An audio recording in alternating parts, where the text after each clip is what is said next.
एक सड़क पर एक लॉरी, एक गाड़ी जा रही थी। उस गाड़ी में काफी पत्थर रखे हुए थे और वो पत्थर आपस में, गाड़ी हिली तो पत्थर टकराए और बात करने लगे आपस में। एक पत्थर ने दूसरे पत्थर से कहा, भैया कहां से हो? उस पहले वाले पत्थर ने कहा, भैया मैं मकराना से हूं। अच्छा, मैं भी मकराना से हूं। मकराना एक ऐसी जगह है जहां पर पत्थर अच्छे पाए जाते हैं। दोनों पत्थर आपस में टकरा कर बात कर रहे हैं। तुम कहां से, तुम कहां से, तुम्हें किसने काटा, तुम्हें किसने बनाया, तुम्हें किसने बेचा, तुम्हें किसने खरीदा, आपस में बातचीत कर रहे हैं।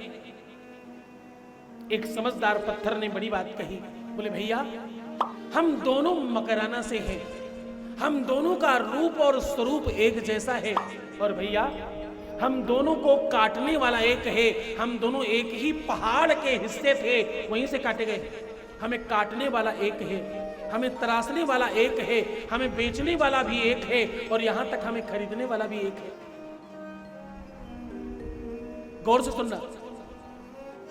बोले हमारे सब तरफ एक ही जैसे लोग हैं। तो पहला वाला पत्थर रोकर बोला, भैया अगर सब कुछ एक जैसा है तो हमारे और तुम्हारी भाग्य में इतना अंतर क्यों है? हमारी जाति, हमारा नाम, हमारी पहचान, हमारा रूप, हमारा स्वरूप, हमारी कद, हमारी काठी, हम भी रक्त के तुम भी रक्त के, हमारे भी मांस तुम्हारे भी मांस, हम में भी हड्डियां तुम में भी हड्डियां, हम में भी सर पैर वैसे ही हो तुम में सर पैर वैसे, अंतर इतना क्यों है? जरा बताना भैया, हम दोनों की भाग्य में इतना अंतर क्यों है? जहां पर लोग तुम्हारे पैरों पर अपना सर रखेंगे, वहीं पर लोग हमारे सर के ऊपर अपना पैर रखेंगे। हाँ, मैं जमीन पर लगने जा रहा हूं जिस मंदिर में, उसी मंदिर में तुम मूर्ति बनकर लगने जा रहे हो। तुम्हारे लोग पैर छुएंगे और मेरे सर पे पैर रखेंगे। ये अंतर इतना क्यों है? मुझे पैर मारा जाएगा और तुम्हारे पैर छुए जाएंगे, पखारे जाएंगे।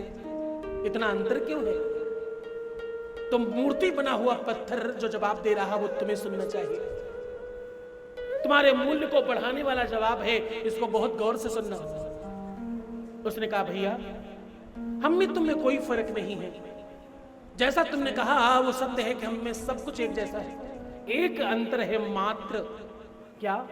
बोले तुम्हें याद है जब हमारे सर पर हैमर्स चल रहे थे, बड़े बड़े मशीनें चल रही थी, जब बम लगाए जा रहे थे, बारूद से उड़ाया जा रहा था, तुम्हें याद है?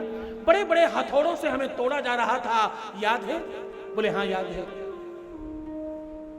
पत्थर ने कहा, भैया तुम वो चोट, वो तुम मार सहन न कर सके, वो संकट तुम सहन नहीं कर सके, वो मुसीबत तुम सहन नहीं कर सके। तुम छोटी छोटी मुसीबतों में टूट गए और क्रैक हो गए, रो पड़े, दुखी हो गए, परेशान हो गए और क्रैक हो गए। आप में दरार पड़ गई, तुम क्रैक हो गए, इसलिए तुम्हें काट कर पतला पतला स्लाइस कर दिया गया, बिल्कुल पतला पतला बना दिया गया और जमीन पर बिछाया गया तुम्हें। और भैया मैं संकटों से हारा नहीं, मैं संकटों से हारा नहीं और संकटों के वशीभूत होकर परेशान नहीं हुआ।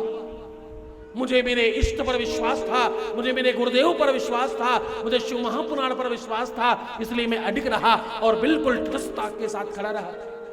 चोट पड़ती गई और मैं चुपचाप खड़ा रहा, मैं चोट खाता रहा और चुपचाप बैठकर सहन करता रहा, समय का इंतजार करता रहा। उस चोट ने मुझे मूर्ति बना दिया, तराश कर मुझे भगवान बना दिया। लोग मेरी पूजा करते हैं और तुम न सहन कर सके, इसलिए तुम्हें जमीन पर बिछा दिया गया। तो तुम्हारे जीवन का एक ही केवल अवगुण है, और सत्य कहूं एक ही अवगुण ऐसा है जिसके कारण से तुम्हारा मूल्य कमजोर हो रहा है। क्या? तुम छोटी छोटे संकटों में टूट जाते हो, तुम छोटी छोटी मुसीबतों में टूट जाते हो। तुम्हें तुम्हारे इष्ट पर विश्वास नहीं है, तुम्हें मालूम नहीं जिसने चोट दिया वो भोजन देगा, वो खाना देगा, वो आपको अन्न देगा। तुम्हें मालूम नहीं है 84 लाख योनियों के प्राणी परमात्मा के सहारे जी रहे हैं और उनका सब चल रहा है, लेकिन तुम्हें विश्वास नहीं है, इसलिए तुम रोज परेशान हो रहे हो, रोज नई चीजों के पीछे भाग रहे हो। तुम्हें भरोसा नहीं है, तुम्हें विश्वास नहीं है।